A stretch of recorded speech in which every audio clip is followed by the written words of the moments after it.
Dear Mr. Brown, my Aunt Gertrude died last week, taking the secret to her famous yellow cake with her. I've enclosed the last known sample of this cake, which I managed to wrestle from my son Owen.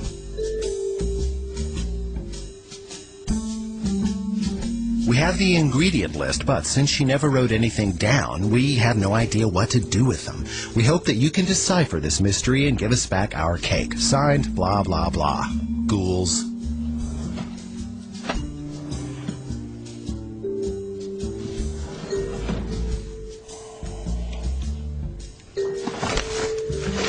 Ghoulish though it may be, the challenge would be stimulating.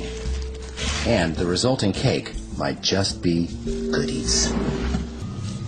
Oh. Subject is a wedge of chocolate frosted cake, cut radially from what appears to be a 9-inch by, I'd say, 1.5-inch round. Removal of the frosting layer reveals a tender yellow cake, tight texture, and relatively tender considering that it is spent about 7 to 8 days in a polypropylene bag. Subject's flavor is sweet, but not cloyingly so, and there is a distinct butteriness. Substantial tissue damage suggests the feeding of an adolescent human. This was no boating accident. Sorry. What we have here is what bakers call a butter cake, okay? It's the direct descendant of a pound cake, a very, very ancient cake made from a pound of flour, a pound of sugar, a pound of butter, and a pound of eggs. True to its medieval roots, that kind of cake is very effective, but a little on the crude side. Through the centuries, cooks like Gertrude found that they could make a more tender, more sophisticated, more flavorful cake by replacing some of the eggs and some of the butter with milk. Toss in a little chemical leavening and some vanilla extract, and you've got Gertrude's shopping list.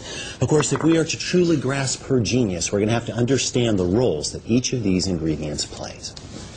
Everything that goes into a cake either toughens, tenderizes, moistens, dries, or flavors it.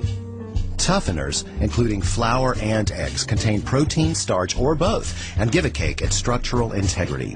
Tenderizers like shortening, butter, and the cocoa butter in both chocolate and cocoa powder tenderize cakes by coating flour particles. Sugar tenderizes by holding on to water, and chemical leavenings tenderize by changing the pH of the batter and by increasing the size of the bubbles in the batter.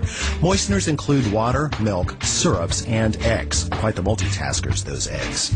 Dryers include powdered milk, flours, cocoa powder, and other starches. Although ingredients such as extracts, salt, citrus zest, spices, and liqueurs bring a lot of flavor to the party, they play little or no role in the structural equation of the cake. Keeping all of these players in balance is what cake baking is all about. All right, shortening goes into the work bowl, and we mix at low speed for about a minute, or just until it's soft. Now the sugar, and just to be on the safe side, a pinch of kosher salt.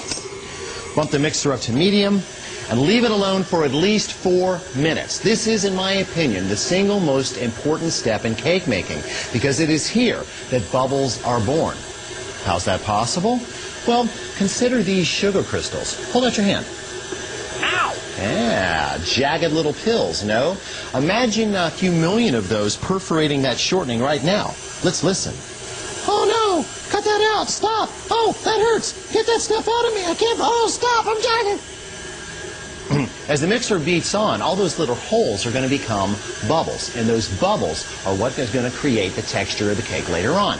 Yes, sure, baking powder is going to create gas, okay? It contains an alkali and an acid, and when it gets wet, well, come on.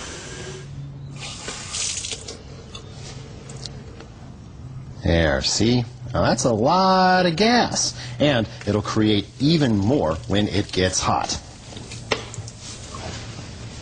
All that gas is fine and good, but unless we've got some seed bubbles in place, the texture they'll create looks kind of like... And this isn't exactly what I had in mind, not for cake at least. By carefully creaming first, we get a texture that looks like this. Ah. After a few minutes on high, you can see the mixture has fluffed up and turned light, almost white. That's because the air bubbles change the way light reflects off the surface of the shortening. You notice, too, the extra volume. Now, we're ready for the egg yolks now.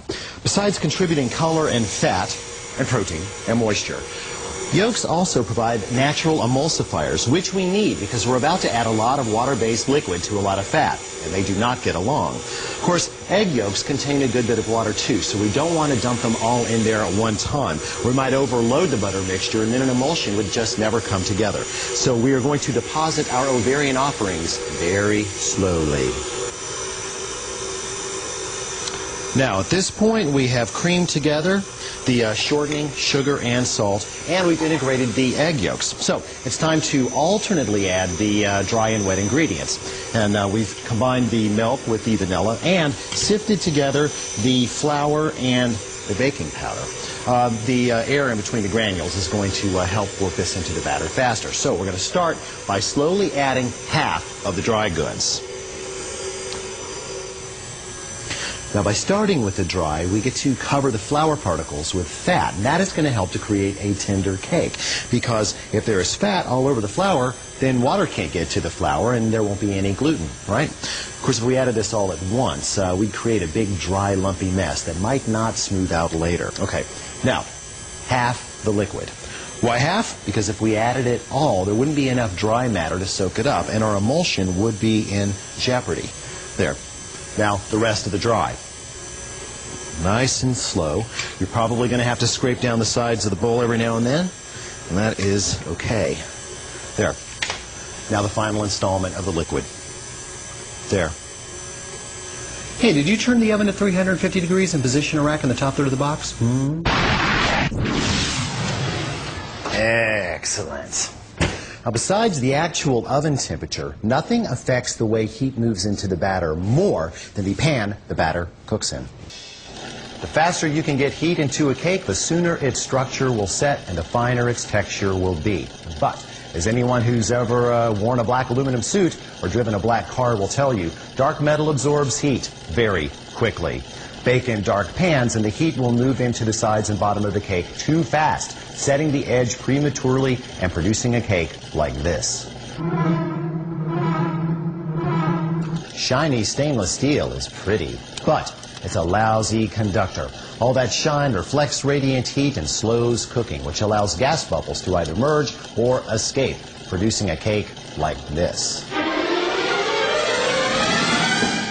I like heavy, rolled aluminum pans with a dull, matte finish. Aluminum is an excellent conductor, and the understated finish allows heat to move in at just the right rate, creating a perfect cake.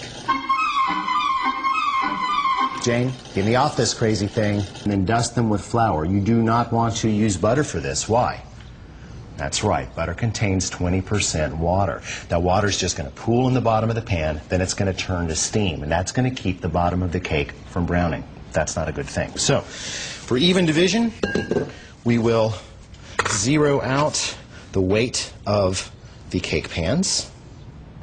There we go. And shoot for as close to 550 as we can get. Now, depending on your scale and how quickly it responds, you might want to go kind of slowly here. Take your time to get as close to that 550 as possible.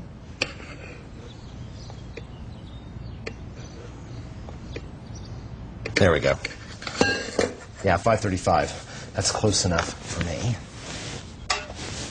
And we'll see if we can get all of this into the next pan. That should be about right.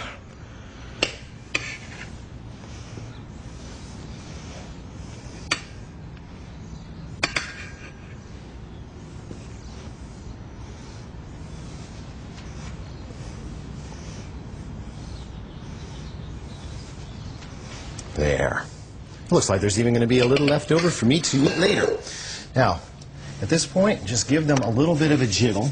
If you're working with a very, very thick batter, you might need to smooth it with a spatula. But this looks good. Straight to the oven. Make sure there are 3 inches of open space between the pans and between the pans and the oven walls. If you don't have enough room, put one on the top rack and one just below, okay? Even heat distribution is crucial to even rising and browning. Now set your timer for 12 minutes. When that time is up, don't open the door, but turn on the light and take a look. If you've got any uneven browning, you can always rotate the cakes from one side to the other or from top to bottom. Time to test. Clean as a whistle. It's extraction time.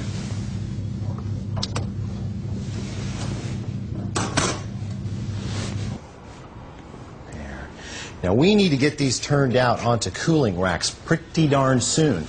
Otherwise the steam inside the pans is going to condense and that is going to produce soggy bottoms. And hey, nobody likes a soggy bottom, right?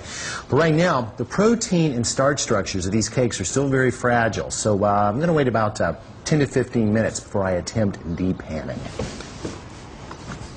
Oh, you notice that the cooling racks are upside down. Curious.